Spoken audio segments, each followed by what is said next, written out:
She told me, in front of everyone, that I didn't belong here. I felt the words like a cold hand on my chest, and the room went very, very quiet.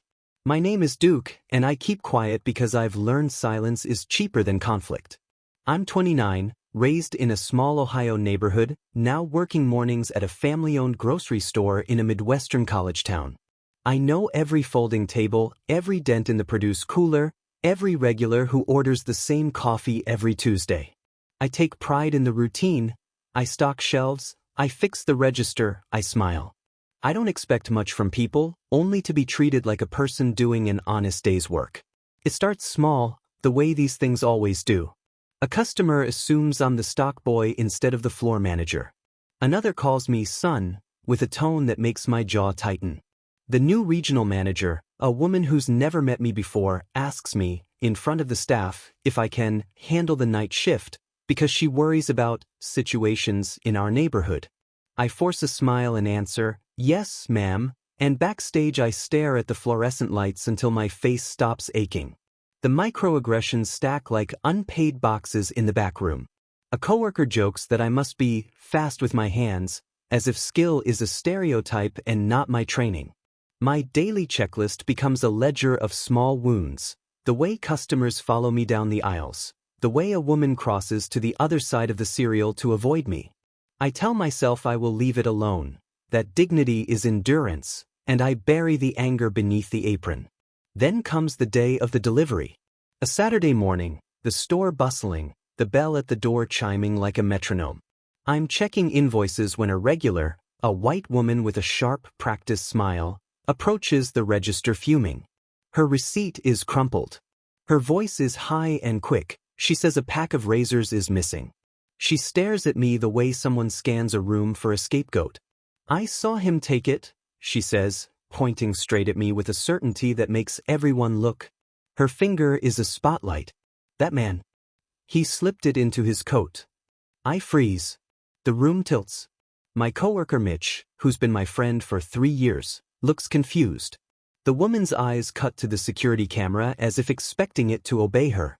The manager, the new regional manager, walks over and without a word says to me, loud enough for the store to hear, I'm calling the police. I tell them I didn't do it. My voice is a stranger. My words sound like glass. I explain where I was when the woman bought the razors, aisle 3, tied up with a vendor phone call, but the accusation is a drum beat, relentless. Then the manager asks me to step outside while they sort it out. Outside, the air is sharp with winter and the cold feels like an accusation too. A few customers watch through the window, their faces blurs of curiosity, judgment, indifference. When the officer arrives, he speaks with a politeness that smells of formality. He asks me to empty my pockets. I do. Receipts fall, an old pocket-sized Bible, my key to my mother's apartment. Nothing else. The woman with the razors watches, satisfied. The manager's eyes skitter away. Inside, a middle-aged man in a suit, a regular who volunteers at the shelter, has been watching. He comes forward and says quietly but firmly, I saw Duke at aisle 3 talking to a delivery guy about the invoices. The woman shrugs, unconvinced. Then a kid in a hoodie, one of the college students who comes by, taps his phone to a coworker and says, check the cameras. I haven't even thought of the footage. I have never needed it before. Someone hits play. The grainy CCTV hums to life on the back office monitor. We all lean in. There I am, normal as winter, talking to the delivery driver, counting boxes, laughing with my hands because I always talk with my hands. The woman never left the register area until 5 minutes after I returned to the counter. The footage shows her walking past me to the checkout, then, 3 minutes later, planting the razors into her own basket and stepping out as if nothing happened. Silence expands, then cracks. The regional manager's face goes pale. Her composure collapses like a poorly stacked tower. The woman's smile dies. The suit man crosses his arms with a kind of fierce, quiet satisfaction. Someone in the back mutters, "You set him up." The word lands like an accusation. I watch them unravel, the way privilege does when a mirror is held up. The officer lowers his pen. He apologizes, formal and thin. The manager says, I'm sorry, in the way people apologize when they've been caught, not when they've caused hurt. The woman fumbles for words. I must have been mistaken. But it's not enough. Not for the hours I stood outside like a spectacle, not for the way the cashier had held the receipt as a weapon, not for the way the manager had assumed guilt before asking a single question. My chest hurts in a way that luck and proof cannot always fix. Then something unexpected. The suit man asks the woman to return the razors.